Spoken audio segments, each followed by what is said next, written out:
Good morning बच्चों। Good morning sir.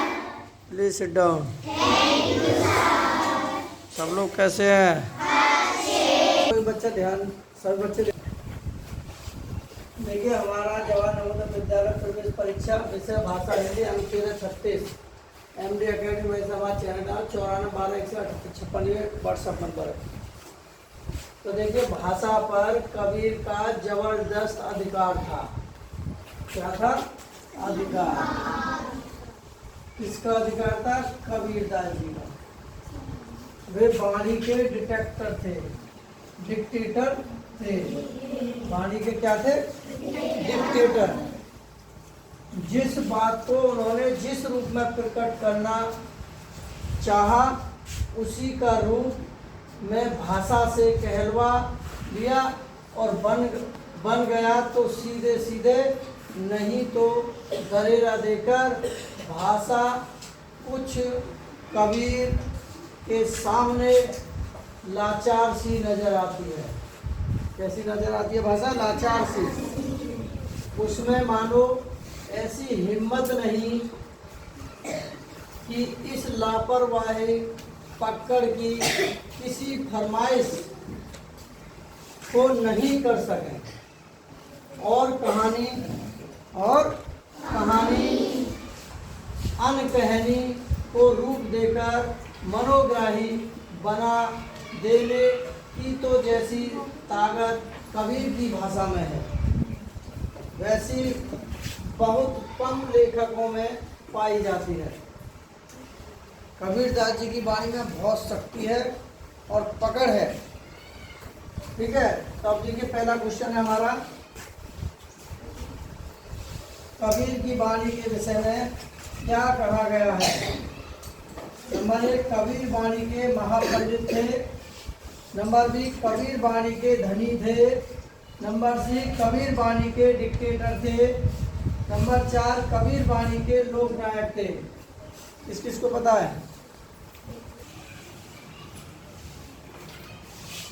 हाँ, बता बेटा। कबीर वाणी के डिक्टेटर थे। सही है गलत बच्चे? सही। हाँ, जोरदार ताली। ठीक है, बैठ जाओ बेटा। दूसरा क्वेश्चन, कबीर के सामने भाषा का रूप कैसा था? भाषा का रूप कैसा था? नंबर 1, भाषा का परिष्कृत रूप सामने आता है।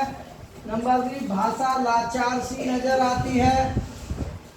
नंबर 3, भाषा पर उनका नियंत्रण नहीं है। नंबर 4, भाषा में बिखराव दृष्टिगत होता है। किसको पता है?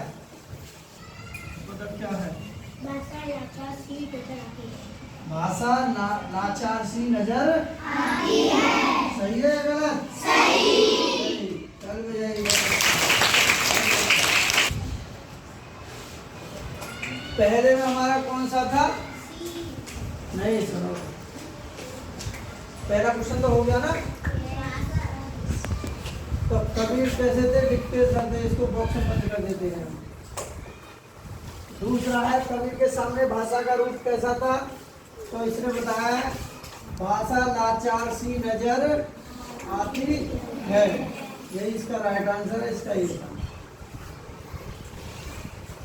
तीसरा क्वेश्चन, कबीर की भाषा में कैसी हिम्मत नहीं है कि वह आशय को व्यक्त ना कर सके, कि वह इस पकड़ की फरमाइश को मना कर सके, कि वह कबीर के काव्यानुरूप प्रयुक्त ना हो, कि वह सहज सरल और सरल बन सके। पकड़ की फरमाइश को मना कर।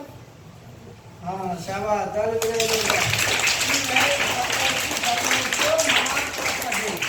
इसका राइट आंसर है, इसका राइट आंसर बताया है कि वह इस पकड़ की फरमाइश को मना कर सके। इसका राइट आंसर है बी।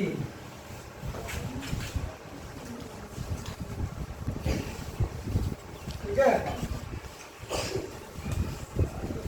ना तो ये है और ना ये है, ना ये है। ठीक है, इसमें भी हमारा ये नहीं था और ना ही ये था और ना ही ये था। इसलिए इसमें हमारा ए भी नहीं था और ना बी था, सी था और ना डी था।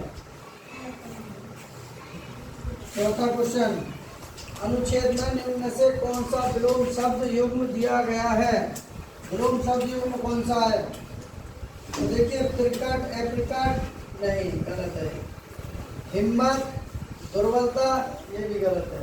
इस अनुच्छेद के अनुसार कहानी और एक कहानी बिल्कुल सही है। लाचार और साहसी भी गलत। अगला सवाल है फरमाइश। ये देख रहे हैं, फरमाइश का पर्यायवाची होगा, कौन बताएगा? है फरमाइश का क्या है? मांग। सही है गलत? सही। जबरदस्त ताली बजाइए।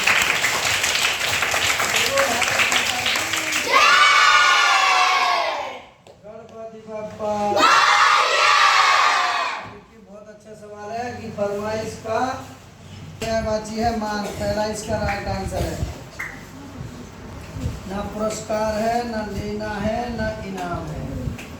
ठीक है, तो देखिए हमने जो ये अनुच्छेद बताया है बहुत बढ़िया। कबीरदास जी कहते हैं कि ऐसी वाणी बोलिए जो मन का आपा हो, औरन को शीतल करे और आपो शीतल हो। और कबीरदास जी कहते हैं कि रहीमन धागा प्रेम का मत तोड़ो चटका, जुड़े से फिर ना जुड़े और जुड़े गांठ पड़ जाए। लेकिन कबीरदास जी ने बहुत सारे दोहे कहे हैं कि उन्होंने इस अनुच्छेद में कहा है कि भाषा एक ऐसी है कि इससे हर व्यक्ति को जीता जा सकता है। तो हमारा छोटा सा प्रयास है। और कहावत सुनिए, सूर कबीरा तुलसी, बाप का नाम आत्मराव दुबे, माँ का नाम होलसी, तो पैदा भयो तुलसी।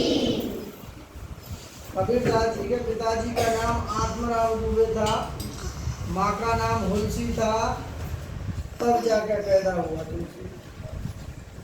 इसीलिए कबीर की वाणी बहुत अच्छी है।